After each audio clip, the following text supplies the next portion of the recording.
Should you run a pre-written campaign? Yes, absolutely. They're so nice. It's actually crazy. So I only been playing for a couple months, maybe since last April, I think. So I guess it's almost a year now. And I had always been making my own campaigns or stories or whatever, whether it's in D&D or other role-playing games. But I finally actually started a campaign just using the Lost Mines of Phandelver, which is the D&D starter kit, and it's great. It's so nice. I mean, I love making campaigns. I love everything about that, making my own stuff, NPCs, all that good stuff.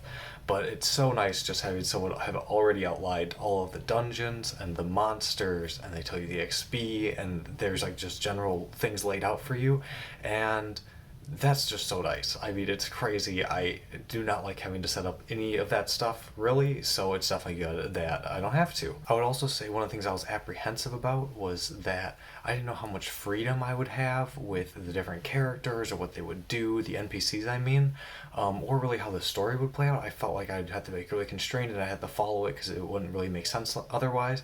But so far what I've found is I just kind of throw out the old NPC and I just make up whatever I want for them. An example of that is Sildar. He's like the first NPC that the characters really interact with in Lost Mines of Phandelver. He's been tortured and he is a guard for Gundren, who is the patron of the NPCs. And in the book, he's like a little nervous and he wants to get back to town, and he's a lot more confident once he gets back. Because obviously he's been tortured and has been trapped, so he's really not having a good time. But I kind of just changed that into that he's, absolutely cowardly and won't take on anything because he's been tortured, he's had a terrible experience, and my PCs are just running around thinking everything's roses and they're happy and they're just killing stuff. And he's like, I'm traumatized. I do not want to do this anymore, guys. Don't make me do this. And they pretty much just trudge him along, and he can't get away from them because, I mean, they're an intimidating group of people for sure. So I've kind of noticed that with the NPCs, you feel like it doesn't really matter what their personalities are. You can just make up whatever you want, which is great. I love the NPCs and the interaction. That's my favorite part of the game. So the fact that I can just kind of do whatever I want, as long as like they do, as long as they communicate that little bit of info they need to, you're pretty much good. So that's one thing I wouldn't be apprehensive about or anything like that. I haven't fully completed one of these or anything like that. I just had a couple sessions, but I just found it so nice that I thought I'd immediately hop on and talk about it because I was really surprised at how fantastic it was. Also, one thing I found really useful to start off the campaign, I think a lot of people do this and it's really promoted right now, was in my session 0, I had each character make one history connection to another character.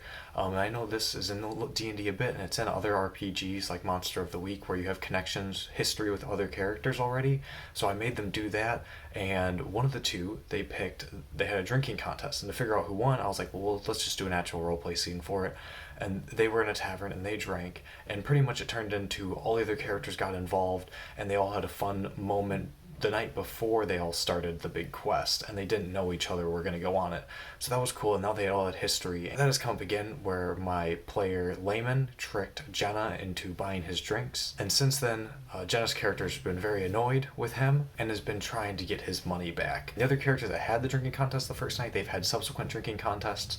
So I think it's really nice that we had like a little role-playing experience before the adventure even started, which I thought was really nice and useful because it gives the character something to bounce off of, even though they don't really have any history with each other, which I think has added a lot, even though my group is actually fantastic. So I think even if I had just given them nothing to work with, they could have done it. But I think this really helped making a history that everyone already had a little bit with each other. The Lost Mines of Phandelver in particular, I think this is a very easy one to run so far, especially in the beginning. You really don't have to read on past the next thing that's going to happen.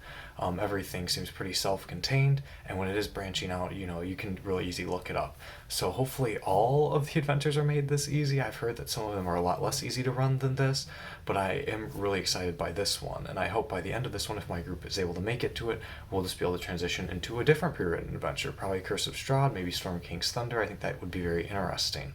So that's kind of how I'm feeling about pre-written adventures. Thanks for listening to me talk about pre-written adventures just for a couple minutes. I think they are really useful and easy to play, so I would definitely recommend, especially Lost Mines of Phandelver. It's very simple to get going with. So thanks for watching and have a good day.